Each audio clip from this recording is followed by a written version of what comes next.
जी, आज इस वीडियो में हम बात करेंगे सीआरपी टेस्ट के बारे में। ये एक ब्लड टेस्ट होता है। सीआरपी का फुल फॉर्म होता है क्रिएटिनिन रिएक्टिव प्रोटीन। इसको सी रिएक्टिव प्रोटीन भी कहते हैं। ये एक तरह की प्रोटीन होती है जो लीवर में बनती है। इसका काम ये होता है, जब भी हमारी बॉडी में कोई इन्फेक्शन होता है तो ये लीवर से निकल कर लड़नी चली जाती है, और जिस बैक्टीरिया वायरल इन्फेक्शन पंजाई की वजह से ये इन्फेक्शन होता है, इससे ये जाकर लड़ती है। इसलिए जब भी ये हमारी बॉडी में कोई इन्फेक्शन होता है तो हमारी ब्लड में सीआरपी की जो लेवल है वो बढ़ जाती है। लेकिन इस टेस्ट से ये हमें पता नहीं चलता कि इन्फेक्शन हमारी बॉडी में है या नहीं। कि चांसेस में भी सीआरपी का टेस्ट करवाया जाता है। सीआरपी टेस्ट दो तरह के होते हैं। एक होता है हाई सेंसिटिव सीआरपी टेस्ट, जिसको एचएस सीआरपी टेस्ट भी कहा जाता है।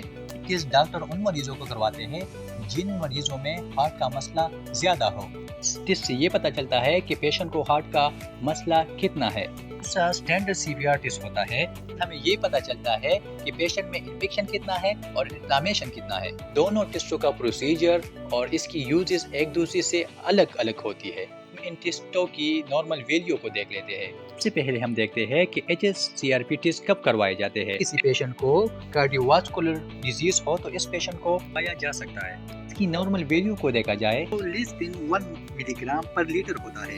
ये वैल्यू बढ़ जाए तो हार्ट का मसला बढ़ सकता है। हम ये देखते हैं कि कितनी वैल्यूज में कितना रिस्क बढ़ सकता है। किसी रिपोर्ट में लेस देन 1 मिलीग्राम पर लीटर वैल्यूज आ रही हो तो इस पेशेंट में हार्ट अटैक का रिस्क कम होता है। अगर किसी पेशेंट की रिपोर्ट में ये वैल्यूज 1.3 मिलीग्राम पर लीटर को देखने को मिले तो इस पेशेंट में एमआई का रिस्क एवरेज हो सकती है। अगर किसी पेशेंट में ये वैल्यूज ग्रेटर देन 3 मिलीग्राम पर लीटर में आ जाए, पेशेंट में हार्ट अटैक का रिस्क सबसे ज्यादा हो जाता है। बात करते हैं स्टैंडर्ड सीआरपी। नॉर्मल रेंज है लेस देन 5 मिलीग्राम पर डेसीलीटर। इन्फेक्शन या इन्फ्लेमेशन के लिए करवाते हैं। ये वैल्यूज हमारे ब्लड में बढ़ जाए तो क्या हो सकता है। जिसकी रिपोर्ट 10 से 50 देखने को मिल जाए तो इसका मतलब है कि आपको इसमें कोई कंडीशन हो सकती है।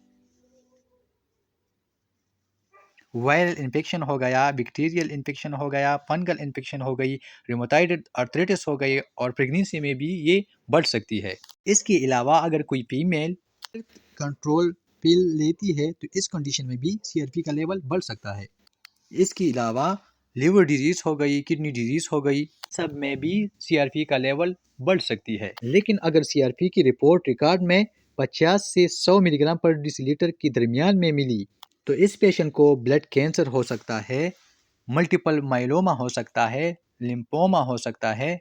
तो ये सब कैंसर की अलामत हो सकती है। लेकिन यहाँ पर ये समझना इंतहाई ज़रूरी है कि इस कंडीशन के अलावा और भी कहीं कंडीशन हो सकती है। ज़रूरी नहीं कि इस कंडीशन में कुछ हो। इसका पता लगाने के लिए कि क्या बीमारी है, डॉक्टर आपको और टेस्ट करवाते हैं। इसमें कोई क्वेश्चन हो तो हमें कमेंट्स में ज़रूर बताइएगा। चैनल अब्बास खान को ज़रूर सब्सक्राइब करें। शुक्रिया।